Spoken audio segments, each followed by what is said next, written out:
Hi everyone, I'm Lewis Bolden and this is Solutionaries. Today we are talking trash. Some say it is the biggest global problem that no one is talking about. And in the United States, we certainly contribute our fair share. Experts say the average American creates about 4 pounds of trash per day and up to 56 tons of trash per year. The United States makes up about 5% of the world's population, but contributes about 40% of the global waste, according to experts. And dealing with trash can be a huge undertaking.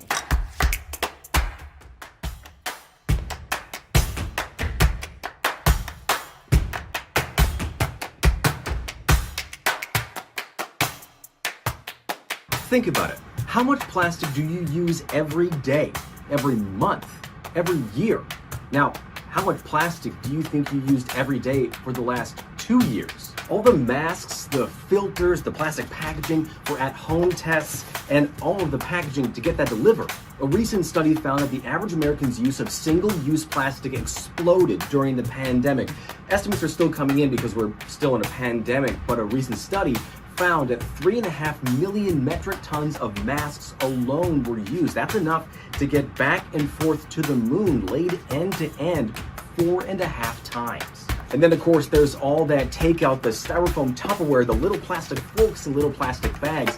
On average, Americans use about 110 pounds of single-use plastic every year, which is a lot when you think about how little these weigh. And that demand jumped another 5% over the pandemic. According to industry estimates, it's expected to keep rising by about that same amount every year for the next couple of years as our pandemic lives become our normal lives. All this is to say we used a lot of plastic over the last 2 years because it's how we stayed safe, but it's never too late to think about how much we're actually using.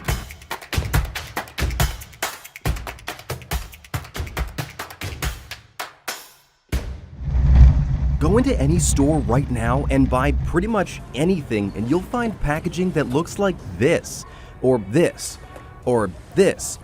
Shrink-wrapped, sealed, and stored, all in plastic. And the one thing all these have in common isn't that it just seems like overkill to put all this packaging around products, it's that most of it can never be recycled. But why did we start using this in the first place? Pretty much since humans have been making stuff, we've been making things to put that stuff in, known in the packaging industry as flexible packaging. The first recorded pieces of packaging date back to ancient China in the 1st or 2nd century BC. Sheets of bark were treated and used to wrap foods. As time went on, obviously companies experimented with and still use what's known as rigid packaging, like glass or metal. I mean, Coke bottles are still iconic, but plastics have dominated the last 70 years. Plastics take the stage at an international exhibit in Amsterdam. Plastics were originally off limits to consumers. The first plastics with names like styrene, vinyl chloride, and celluloid were developed in the late 1800s and were meant only for military use. The horizons of plastic are lengthening and strengthening too. The first flexible plastic was celluloid acetate, and it was made from wood pulp, literally using cellulose, the sturdy but flexible fibers that give plants their strength and shape. The first were made in 1900 and initially used for photography around 1909. It also had the advantage of being slightly breathable and totally biodegradable, but it was expensive to produce. So between 1910 and the 1950s, a new domain of man's own creation, companies experimented with all sorts of flexible fibrous plastics with names like propylene, polyethylene, and polyethylene terephthalate, or PET. Here it is, the most amazing food wrap ever developed, which becomes the most used plastic by the 1980s. And people were excited about these new plastics. I mean, really excited. Just look at this video from Dow Chemical that I think was made for high schoolers or something. Chemistry needn't be a drag. Just take another look, it could be your bag. Anyway, all of those have a few things in common that made them great choices for packaging. For starters, they're non-breathable, so they can keep food fresher for longer. They're generally clear, so consumers can actually see what they're buying. And maybe the biggest advantage, they're just cheaper to make than other plastics. With the rise of e-commerce in the last 20 years, flexible plastic has become the most efficient way to ship things we buy. One study found Amazon produced 465 million pounds of plastic waste in 2019 alone. That's enough to make those air-filled packaging pillows that come in the boxes and circle the earth 500 times. Plastic waste has also become a huge environmental and health problem. In the United States Great Lakes, researchers found that 10,000 metric tons, or about 22 million pounds of plastic waste, ends up in the ecosystem of our largest bodies of fresh water. And in the ocean, 80% of the litter is plastic. And it never breaks down, creating what's called microplastics, which end up in the food chain and eventually in us. Just this year, scientists found microplastics, these microscopic pieces of plastic that get made when plastic pollution is ground down over time, in human blood. The thing is, we know this, and we've known most of it for a long time, but we are really bad at recycling, and not just sort of bad, but really bad. Since the 1950s, only 2% of all the world's plastic has been recycled. But there are people working at the most local levels to try to fix that. Which is why we came here, a place literally called Recycle Here, to talk to one of them. We started with our youth, and we've grown to now work with businesses, and we work with the community on the Detroit Recycles curbside recycling program. Natalie Jacob is the executive director of Green Living Science. She helps teach kids about trash and recycling in Detroit, where the city deals with millions of pounds of litter each year. In 2018 alone, Detroit's Department of Public Works collected 92 million pounds of trash from illegal dumping sites around the city.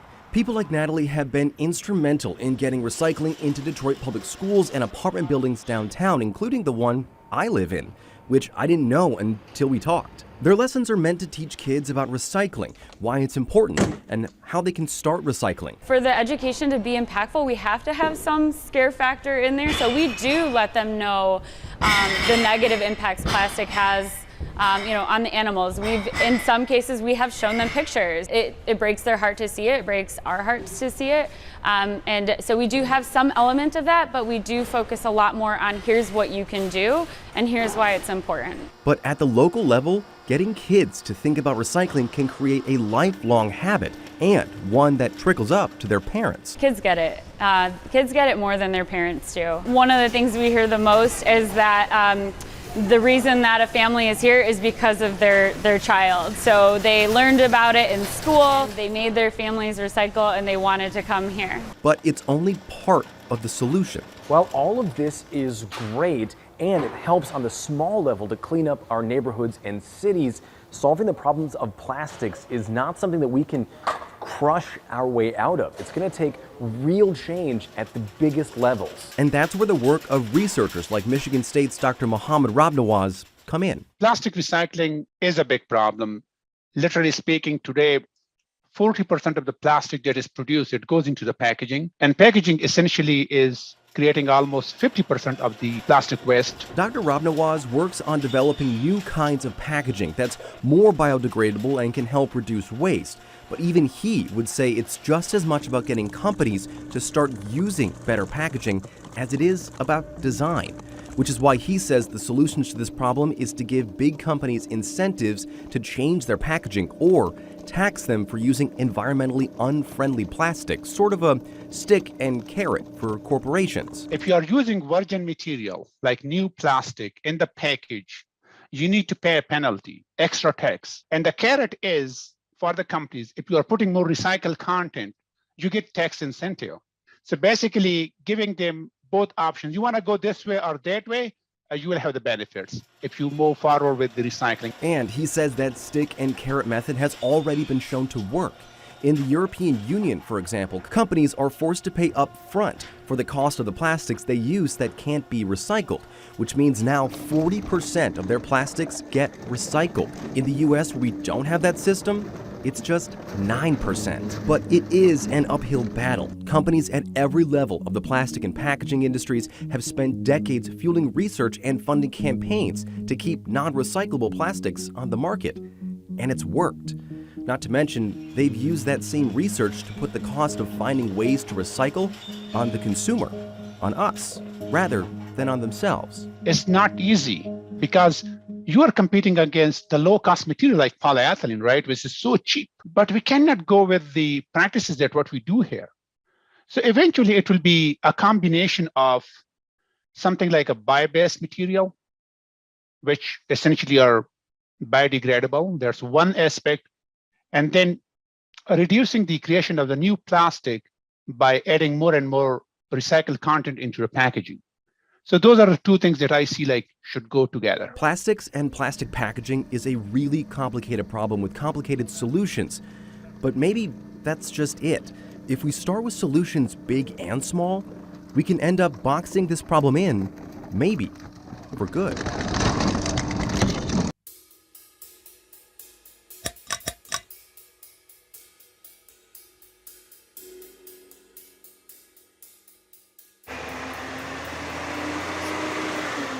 There are more than 126,000 workers who pick up garbage and recyclables from neighborhoods and businesses across the country. But these 5 states, California, Florida, Texas, New York, and Ohio, have the highest employment levels in that industry. In 2021, New York offered the highest average hourly wage at $30. That's actually the highest hourly wage in the country. The hourly wage in Texas averages just shy of $17 in 2021 anyway. The labor shortage across many industries is driving the competitive market. It's in favor of employees right now.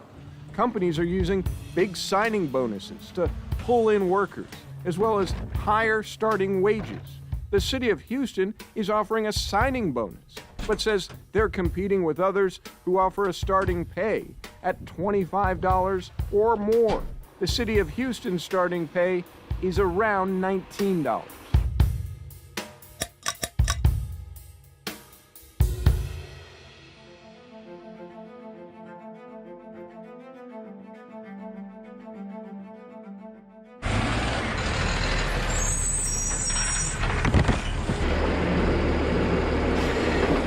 We've told the city to come out and pick up this trash. We really just want the trash to be picked up.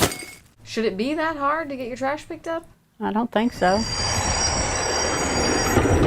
Do you have enough people to do that job effectively? We are currently getting there. We currently don't. My name is Mark Wolfall, and I'm the Solid Waste Director for the City of Houston. Solid waste management is a competitive business. How many drivers are you short right now? Based on what we're seeing right now, we currently have about 50 vacancies. It means that at times services might get compromised. It's not that they won't be provided, but it may not be as scheduled.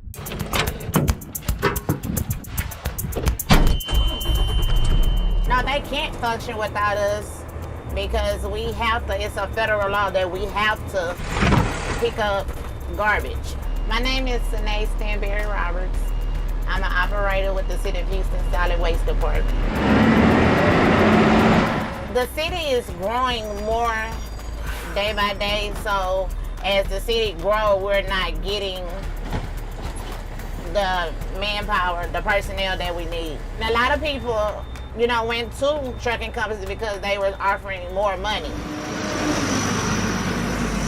The thing about the garbage truck drivers is they get their license and they decide they want to be over-the-road truckers or something, and that's the route they might take because of the higher pay and different benefits and things. I'm Jimmy Monk. I'm the CDL coordinator / instructor here at Alvin Community College. A garbage truck is just a Class B with no trailer. They improve their ability by becoming a Class A driver, and the money is all over the road.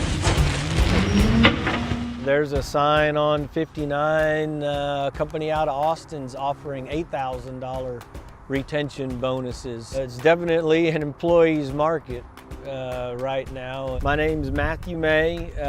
My brother and I are the owners of a residential trash and recycle collection company, Best Trash. We've had some trouble with employee retention with the market. The more competitive it gets for employees, the harder it is to retain them. We're definitely competitive, and You've got to be. With our insurance, health insurance, and we do an employee loan program. At any time, we probably have $50,000 to $70,000 out in employee loans. We're currently doing a market rate study right now, right? And we see where some of our counterparts in the industry may be paying $25 or $26 an hour. And that's a big fine. gap. That's a big gap. But the schedule, the work schedule that we have, you actually have time with your family. I do know that there are some opportunities for improvement. And one good thing about that is that our residents will see the difference. From a scale to 1 to 10, I like my job a 9.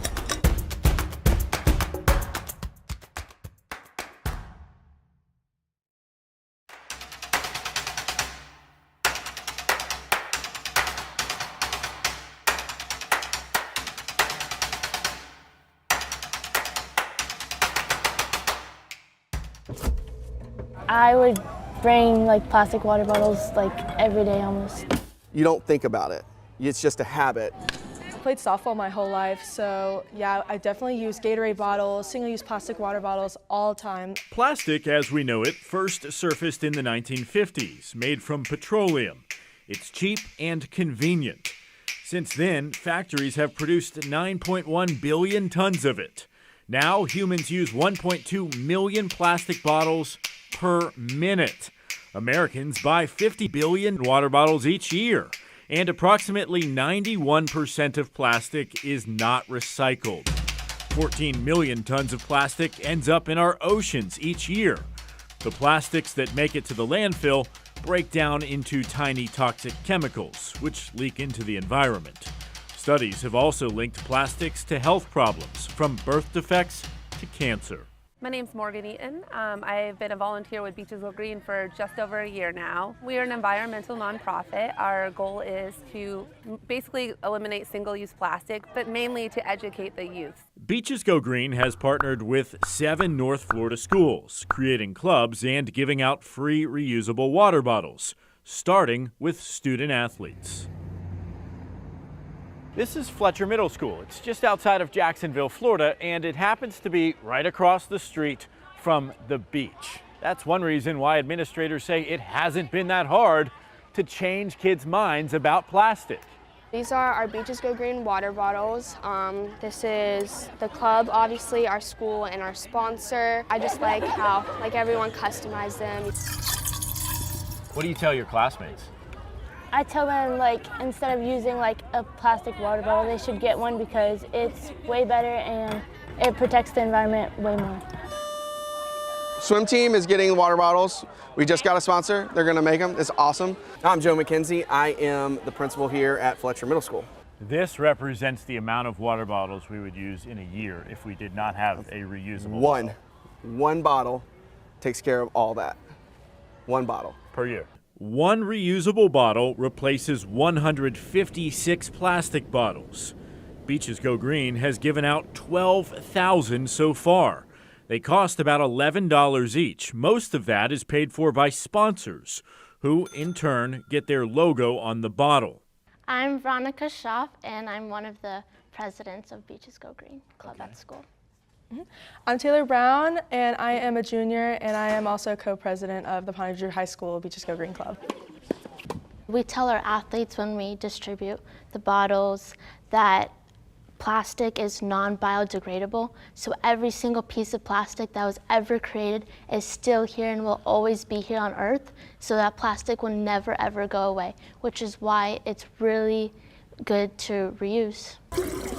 Beaches Go Green is working on more sponsors and more schools. The hope is for every student to get a bottle and a lesson for free. It's to try to eliminate as much single-use plastic as we can, to influence them to influence their children and their children and their grandchildren, great-grandchildren, future generations to just stop leaving their print on the earth in a negative way, such as single-use plastics. Saving the world, one sip at a time.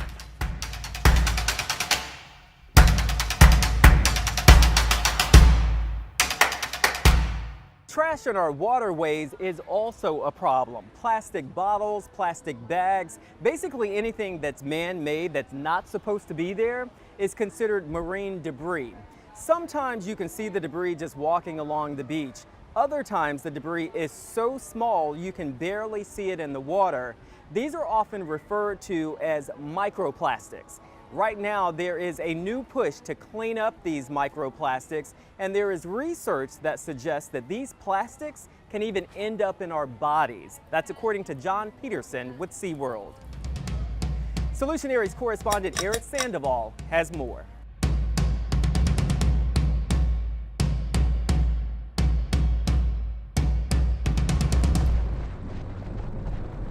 We're on our way to Cocoa Beach, Florida today, which is located in Brevard County, just east of Orlando.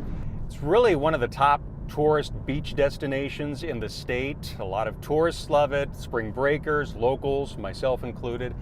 And it's because all those people love to go there that they've really struggled with the garbage and the trash that's left out on the sand. We're going to check out an experimental technique that they've deployed that they say has the potential to make beach cleanup a little more efficient. The president of Keep Florida Beautiful reached out and they're like, hey, you want a robot? I'm like, yes, I want a robot. So a couple weeks later, it showed up.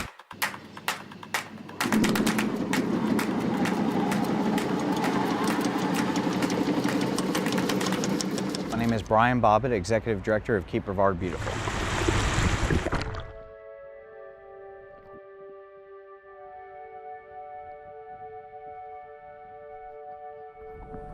You know, this is my home. I want to make sure it's clean. You know, we see people that are here with their families. No one wants to have trash out on their beach. So this is why I do what we do. This is Bebot. It cleans the beach. So Bebot is a solar-powered and electric robot that will actually sift through the sand and remove all the microplastics and sift everything out.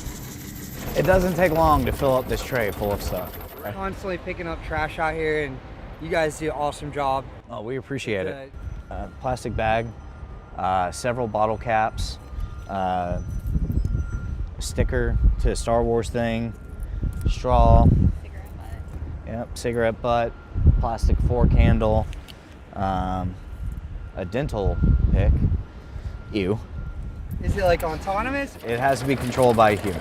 Just walk behind it, keep it slowly moving forward. And as you can imagine, you want to come see it? A robot on the beach drew attention. I thought you guys were cleaning the beach, but then I also thought maybe, are they testing something lunar? That seems strange. My mind was just whirling as to what this could be. And then I saw cleaners, so like, I'm gonna go ask them. I'm not disrupting a NASA project. So I can control the pitch, the depth. Bobbitt says his volunteers still collect garbage here by hand. In fact, they collected more than 145 tons of it in 1 year alone. But it's the tiny pieces that Bebot is able to pick up that could be a game changer. What is that? That is a microplastic. So it was a piece of something bigger, maybe a Frisbee or a beach toy or whatever. You know, it gets left out here on the sand, it gets sun-baked, breaks down, and eventually goes into smaller pieces. So that is the definition of a microplastic. Now the problem is that stuff can end up in the water. Fish eat it, turtles eat it, other wildlife eat it. We eat the fish. I was going to say, and then we end up eating the fish and it gets in us. Exactly. So my official title is Education Coordinator at the Marine Science Center. My name's Shell Webster.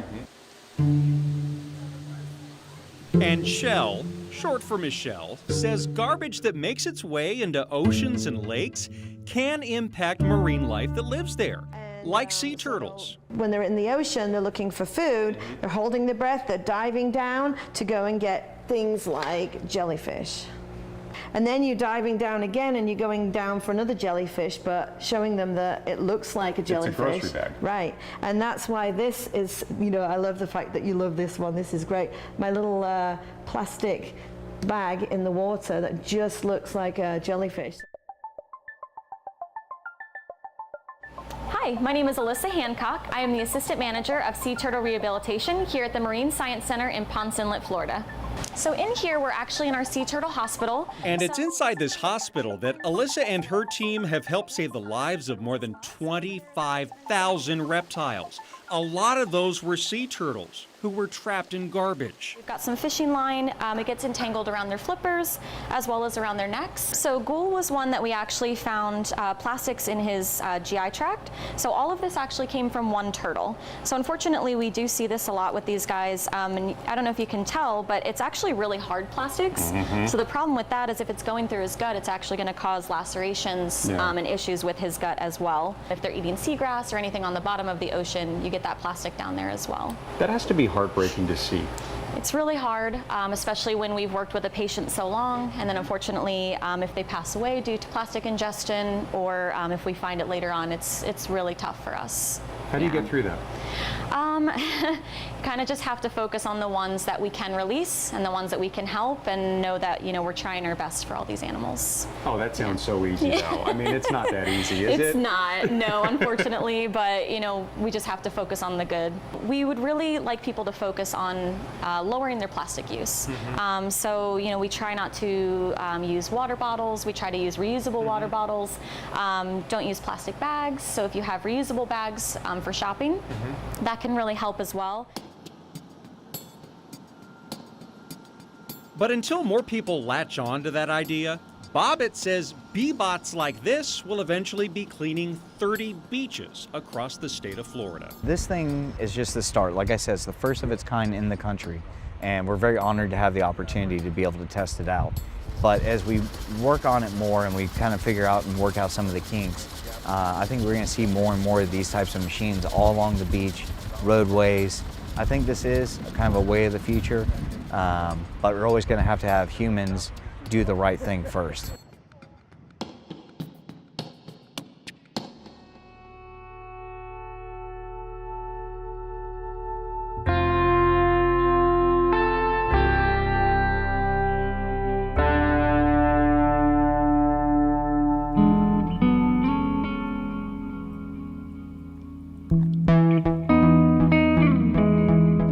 Center is a 501c3 nonprofit. It's a nature center that focuses on hands-on, feet-wet opportunities for education, exploration, and conservation. We just want people to have accessibility to the environment. And we want people to understand that our natural resources are invaluable. I'm Tess Taylor-Tynes. I'm the Conservation Science Coordinator at the Marine Discovery Center.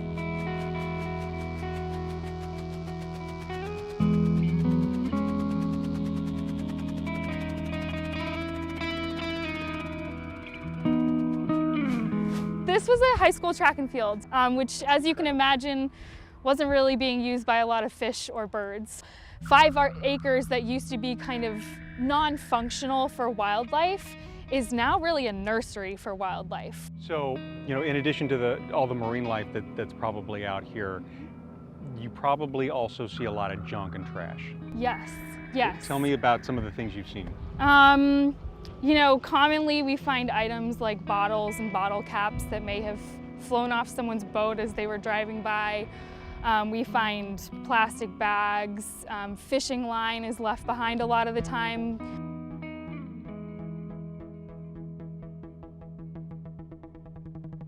So the Florida Microplastic Awareness Project started out of the IFAS extension of University of Florida. Okay, I'm going to be collecting a water sample from the kayak launch. Ed Loomis has been involved really strongly through microplastics since the beginning of our involvement with the studies. I have orthotics inside that are fairly new and I don't want to destroy them. Citizen science is a huge part of the mission at Marine Discovery Center. It's a 1 liter bottle. And the whole idea behind citizen science is that we can have people from the public getting involved at a scientific level without having to go through the labs or the master's programs or what have you.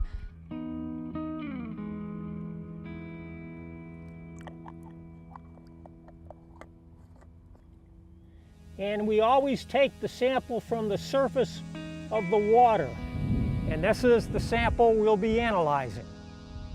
I think using citizens allows us to not only gain a better perspective through that data, but they can also educate others around them. So it's quite literally a ripple effect. Back to the laboratory to see what we just collected.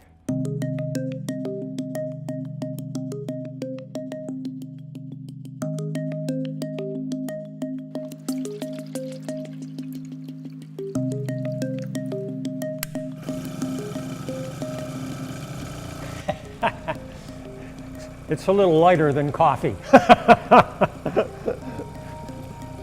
It might be green tea, maybe. So when you're done with this, you're going to take the filter and then put it underneath Right. the microscope to see. I'm looking at every little square on that filter. Anything that might resemble a plastic, a film, or a fiber.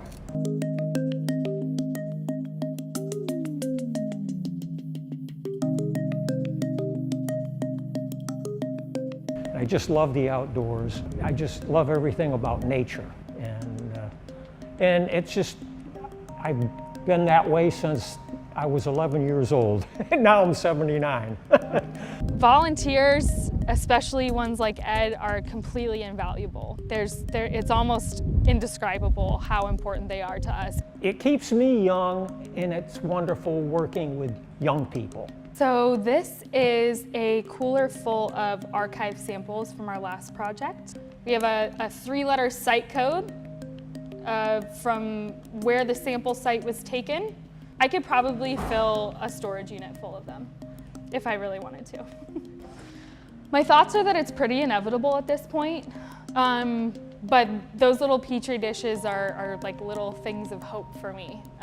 This allows us to gain a better understanding of this environmental issue in our local area so that we can tackle it in the future. Somebody's cast netting. And someone like Ed can say, I'm part of the solution and that I'm providing data. Yeah, I see a lot of hope in the work that we've done.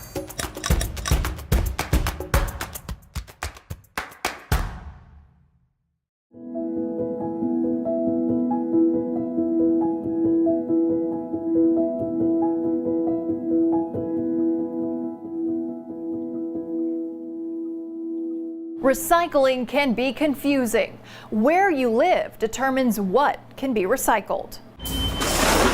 For example, in Salem, you drop off your recycling in a big bin that everyone dumps stuff into. These centers accept cardboard, plastics 1 and 2, aluminum cans and bimetal, and paper, but they do not accept glass. But in Roanoke, each house has their own bin, and the city comes to pick it up every other week. Roanoke City takes everything we just mentioned and glass, so it's important to check where you live and what they recycle. And if you move, check again. Here's the big thing. Plastic bags like you get from the grocery store cannot be recycled. Plastic bags and the film that comes around a case of water are the biggest recycling headaches when it comes to sorting all of it. They tear, slow down conveyor belts during processing, and clog up the machines at the recycling facility. It can mean big money to fix those machines. Take those back to the grocery store and look for the place to recycle them. Recycling right can save everyone a lot of headaches and taxpayer money.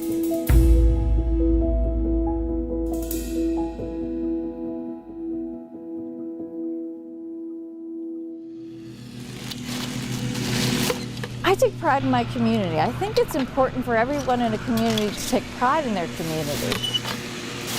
I care about my environment and I care about the critters that live in it. The recycling reduces the amount of waste that we end up having to put into the landfill. I think it's important for people to understand that they're also part of the solution to the problem.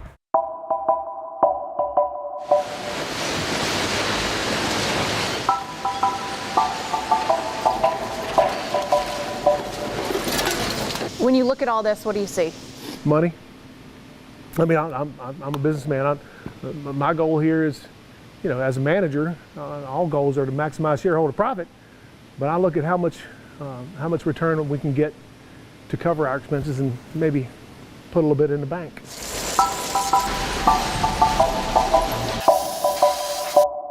I'm Billy Basham, Director of Facilities, Roanoke Market. When you recycle, you want to do the right thing. Absolutely. But you have to recycle right. Absolutely. Or what happens? The key to the whole process is to only recycle what is recyclable in your community. One of the biggest challenges we have is good, clean material in a bag tied up. So why is this a problem for us? Well, if we don't open this bag from the beginning, before we load it into our system, the bag is just going to go through the system and everything in it is going to become invaluable because it's encapsulated in a bag. So what do you want people to do when they drop off recycling? That's a very good question. I think I can demonstrate that. When they carry their recycling to the recycling center in this bag, dump this into the container and put this in the trash. You know, everybody thinks it's plastic and it's got a recycling label on it so I can recycle it. So I would like for them to think about the items that we are able to have recycled locally. The number 1s and 2s, plastics, aluminum cans, bimetal cans, cardboard and newspaper and mixed paper. And then everything else is considered municipal solid waste or garbage. We find tires, rocks, dirt. You couldn't imagine how many pounds of hair extensions we pull out every day. Diapers, soiled diapers. When somebody does not recycle right, what does that mean for a city? So for a city, it's going to cost us. It's going to cost the taxpayer. We're going to have to pay a higher rate to have that debris removed from what's supposed to be recycled. And so it just drives up the cost for everybody. All localities have to meet a 25% minimum recycling. So you take all your garbage that you haul to the landfill, you divide that by 25% and your locality has to recycle a minimum of 25%. Every year I've turned in a report that I have to list all the tons of plastics, aluminums, oil, antifreeze, tires, batteries. What happens if you don't hit that 25%? I've never had to go there before. When people know what to recycle, it makes recycling cleaner, right? Absolutely. My goal is to process 80 tons a day. The stuff that I and my customers find value in, then at the end of the day, I've got 80 tons of material that I can sell. That's just not the reality. I'll have 40, 50 tons of material I can sell, and 30 tons of material I need to take to the landfill. Recycling reduces the amount of waste that we end up having to put into the landfill. Landfill construction is very expensive. My name is Dan Miles. I'm the CEO for the Roanoke Valley Resource Park. The cell that we're standing on right now is about an 11-acre cell, and it cost about $8.5 million to build. And then you've got all of your operating expenses and everything else that goes along with it. Any ton of recyclable that we can keep from coming to the landfill will be one less ton that will use the life expectancy prematurely. So do you think recycling is still worth it?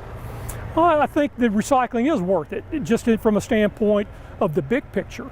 And you look at it and say, it is the right thing to do. But I think there's also some things that have to be done on the front end of recycling, that from a marketing standpoint, that if you look at the way our products are manufactured, some things can be done from a manufacturing standpoint that would reduce the amount of materials that would come to the landfill. But after the fact, I think it's important for people to understand that they're also part of the solution to the problem. They are participants in generating the amount of garbage that comes and fills up this space. And it's a finite amount of space. It's not infinite. I firmly believe that people want to do the right thing. I just don't think there's enough continuous education. I think everybody wants a recycle program, but the responsibilities of a good recycling program is continuous education. My husband calls me a trashy lady. I'm Mary Dolan, and I volunteer to pick up trash in the city of St. Louis. We've lived here for 2 years, and I think you should care about the community that you live in. It makes it for a better place, you know. So I just volunteer my time and then bring the recyclables to the recycling center and throw the trash in the trash. Everybody just has a different way of volunteering, and when there's more volunteers in a community, you have a better community. So I think that's why I do it.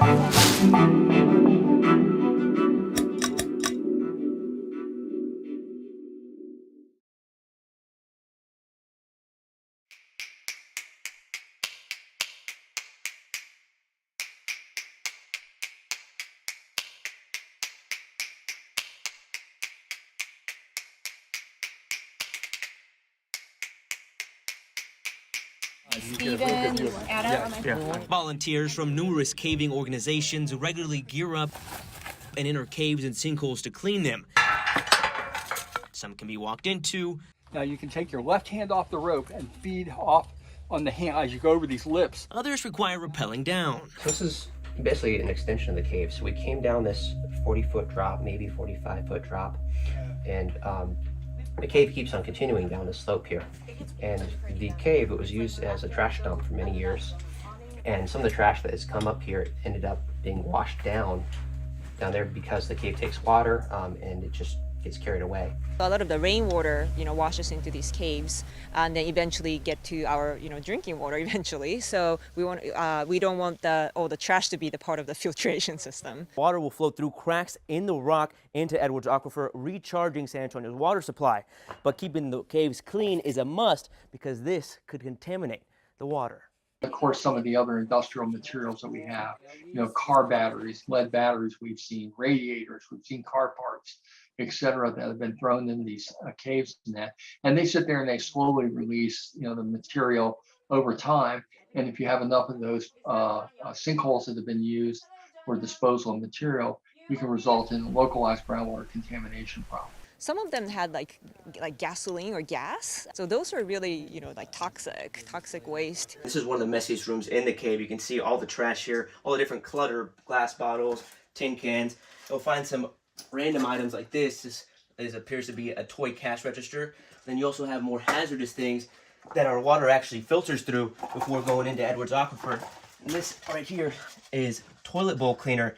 It actually has danger and poison on it. Ranch dumps have been used for many, many years for disposal of basically ranch waste, and that before people really understood the relationship between the activities on the surface and our water resources. Just your initial thoughts when you see so much debris and waste in some of these caves. You know, it kind of makes me sad in a way, but it's also understandable. I mean, given that this occurred so long ago, you know, the owners tell us that, you know, that nobody's used this as, you know, for trash in I want to say like 50 years or so. We rigged that tree and we have a little haul system to pull up the actual buckets, but then we also have that rope system for people to safely go down. How much trash do you think you've already taken out, and how much more do you hope to be able to pull out? Hundreds of pounds of trash. Yeah, it's quite amazing how actually there's one wall where all the crumbled up tin cans are like almost wedged in and have become part of the wall. There's certainly a lot of trash that we just can't get to, we can't physically remove, it's too difficult or actually too dangerous for the volunteers who are down there handling broken glass and sharp metal and sharp wire and that, and it falls and rolls down into crevices that we just can't reach. Edwards Aquifer is San Antonio's main source of drinking water. Currently, it's sitting at excellent for water quality. This trash has been there for 100 years, and we still have pretty good water. What's the point of getting that trash out now, or what's the benefits to it? Well, it's not always clear how quickly these contaminants will move through the system. And as the waste is there, it continues to degrade and will continue to release material. Removing trash should certainly help improve water quality on a local basis, and that, but it's very difficult to quantify because we don't always have nearby monitoring points that we can actually do a before and after sample of water quality. What are the signs to you that show, hey, this is definitely working, we are actually doing something good and bettering the water quality? Well, you know, we're seeing an improvement, I think, in removing the trash in that related to the habitat of individual caves. And you compound that with many, many caves that have been cleaned up. And we think it'll have a positive impact on the aquifer.